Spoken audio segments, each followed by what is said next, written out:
Mungkin ini akan menjadi video yang menarik, yaitu gimana caranya kalau saya adalah pemula, membaca chart. Dan saya akan jelaskan dalam bahasa yang sesederhana mungkin kepada teman-teman sekalian.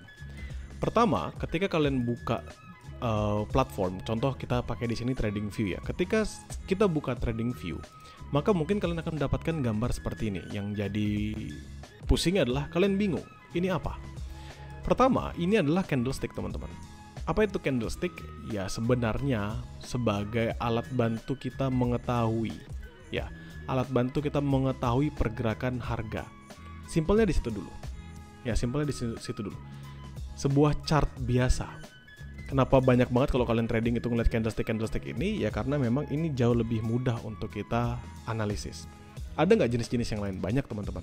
Ada bar, candle kosong, candle volume, garis, area, kolom, jejak volume terus menurun sampai bawah. Kalau kita pakai garis, sama juga. Bedanya apa dengan candlestick tadi? Kalau garis, dia ngitung dari harga terakhirnya, harga closingan. Nah, kita balik dulu ke candlestick. Ini adalah candlestick yang paling sering dan akan kalian jumpai. Pertanyaan sekarang adalah, gimana cara saya bisa baca chart?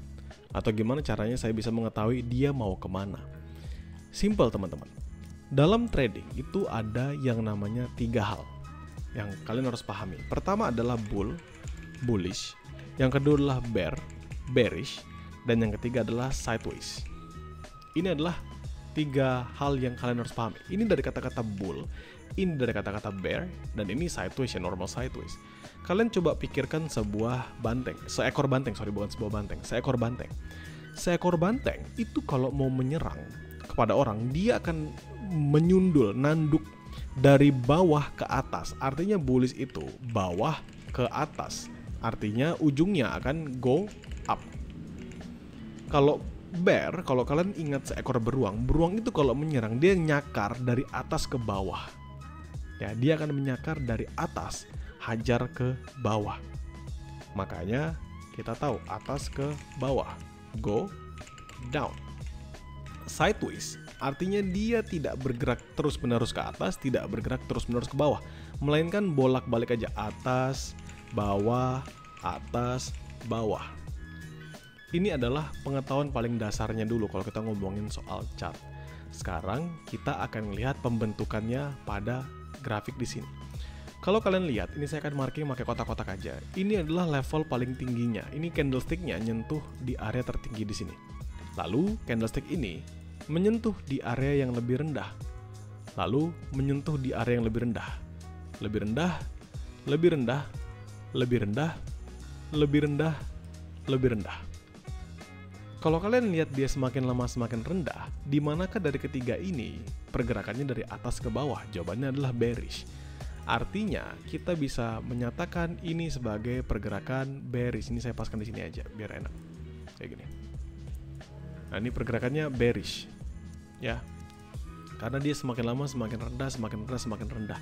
Kalau kita paskan setiap titiknya, misalnya dari titik ini ke titik ini, titik ini, titik ini, titik ini, maka kalian bisa lihat garisnya semakin lama semakin turun, ya kan?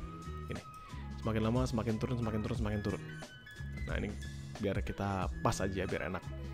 Di sini kalian tahu bahwa oh ini adalah bearish. Ya, bahwa ini adalah pembentukan bearishnya.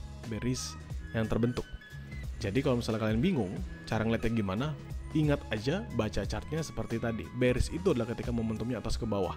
Ketika dia tidak berhasil membentuk atau level yang lebih tinggi, jadi garisnya semakin lama semakin turun. Kemudian selanjutnya kalian lihat di sini teman-teman, bergerak lebih tinggi. Garis yang terbentuk saat ini lebih tinggi daripada di sini, di sini, di sini, di sini, di sini, di sini, di sini. Walaupun dia lebih rendah daripada yang di sini, namun dia sudah matahin semua garis di sini. Lalu dia level atasnya lebih atas lagi. Di sini sudah ada perubahannya. Di mana yang sebelumnya bergerak dari atas ke bawah, sekarang dari bawah ke atas. Maka kita bisa katakan ini bullish. Itu adalah gambaran simpelnya untuk mengetahui bearish dan bullish. Bolak-balik aja. So this one we call bearish, the other one we call bullish. Nah, bullish itu umumnya ditandai dengan candlestick hijau. Sedangkan bearish ya candlesticknya merah. Untuk sideways bagaimana? Sideways adalah pergerakan yang dia tidak kemana-mana. Biasanya kita bisa lihat dalam time frame yang lebih rendah. Contoh saya ubah ke M5. Di sini kalian akan lihat pergerakannya hanya sebatas di situ-situ saja. Contoh kalian lihat di sini kan bergerak langsung bullish, langsung naik, ya kan? Tapi ada momen di mana dia geraknya tektok bolak-balik. Contohnya di sini. Dia naik, dia turun, dia turun, dia naik, dia turun, dia naik, dia turun, dia naik sampai dia break di sini. Tapi nanti turun lagi di sini. Sama lagi, baru balik lagi. Ya, kalian bisa lihat. Jadi ini kita namakan sebagai sideways karena dia tidak membentuk area yang lebih tinggi ataupun area yang lebih rendah. Jadi simple. Ya. Kalau misalnya kalian mau membaca chartnya dari candlestick bagaimana? Sebenarnya sederhana teman-teman. Kalian itu nggak perlu langsung terjun ngelihat si candlesticknya. Yang paling penting tuh apa? Kalian ngelihat si market structure-nya. Nah, ini sudah mulai ada bahasa baru, market structure. Yang penting yang kalian perhatikan adalah kalau dia terus bullish, maka dia tidak akan pernah berhenti untuk bergerak naik sampai patah. Artinya kalau dia bergeraknya selalu bentuk atas yang lebih tinggi, maka seterusnya dia akan terus bikin atas yang lebih tinggi kayak gini teman-teman. Tidak akan pernah berhenti. Sampai kapan? Sampai selanjutnya dia bikin atas yang lebih rendah. Gitu. Sama seperti area sell juga, atau misalnya area bearish. Dia akan terus-menerus bikin area yang semakin lama semakin rendah. Sampai kapan? Sampai ada yang lebih tinggi. Ya, jadi paling gampang untuk memahami sebuah chart adalah ketika kalian bisa melihat apakah dia lagi bullish atau dia lagi bearish. Itu yang pertama. Ya, yang kedua gimana cara baca chart? Yang kedua adalah kita pakai time frame. Time frame ini membantu kalian untuk bisa mengetahui apakah saat ini adalah momentum yang tepat saya entry dalam kondisinya dia sebagai swing, scalping, atau mungkin intraday. Ini saya pakai H4. Tentu kalau misalnya kita pakai weekly, 1 minggu, perubahannya akan sangat signifikan teman-teman. Di sini gambarnya adalah up, baru dia drop. Kalau kita pakai daily, kita ngeliat hal yang lebih beda. Up, drop, sideways bentar, baru dia drop lagi, ketahan bikin base di bawah sini. Lalu ada upaya dia akan bullish. Nah, time frame ini penting. Kenapa saya bilang time frame ini penting? Karena ini akan membantu kamu untuk menganalisis dalam waktu yang kamu inginkan. Contoh, kamu tipikalnya trading intraday sampai ke scalping aja. Jadi kamu hanya fokus di H4, which is yang tadi kita sudah lihat, lalu di H1 dan time frame yang lebih rendah. Untuk apa? Ya untuk ngebantu kamu. Jadi dari sini kamu bisa ngelihat ini high-nya sama, lalu ini low-nya juga sama dia gerak. Artinya apa? Kalau dia nge-retest, dia bergerak lagi ke sini, tapi dia tidak berhasil bentuk yang lebih tinggi atasnya, maka dia akan turun. Kok bisa gitu? Karena tadi ingat rumusnya teman-teman. Dari yang kita pakai si bullish dan bearish tadi, yang teman-teman sudah baca. Kalau bullish dia ngapain, kalau bearish dia ngapain, ya kan? Dan teman-teman sudah paham bahwa kalau misalnya dia bullish, dia adalah pergerakan bawah ke atas, bearish atas ke bawah, kalau sideways atas bawah, sampai dia membentuk pembentukan selanjutnya. So, kalau misalnya dia nggak berhasil break level ini, dia nggak berhasil bentuk atas lagi, maka dia akan masuk dalam sideways.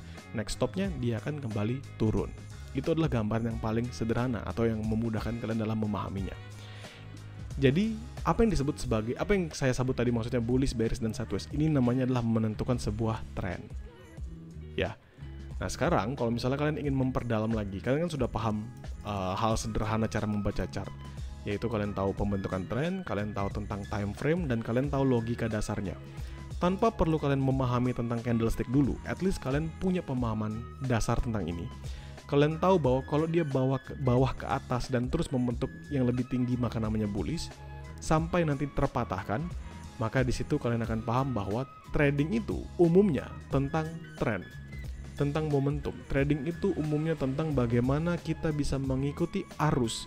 Kalau dia bergerak ke atas, kita cari level yang bagus buat ikut buy, agar kita juga bisa bersama-sama ke atas. Dan ketika dia mulai bergerak ke bawah, kita bisa cari level sell agar kita bisa bersama-sama turun ke bawah. Sederhana, dan menurut saya ini adalah penjelasan yang paling sederhana banget yang bisa saya jelaskan ke teman-teman yang mungkin pemula kalau kalian ingin tahu cara membaca sebuah chart.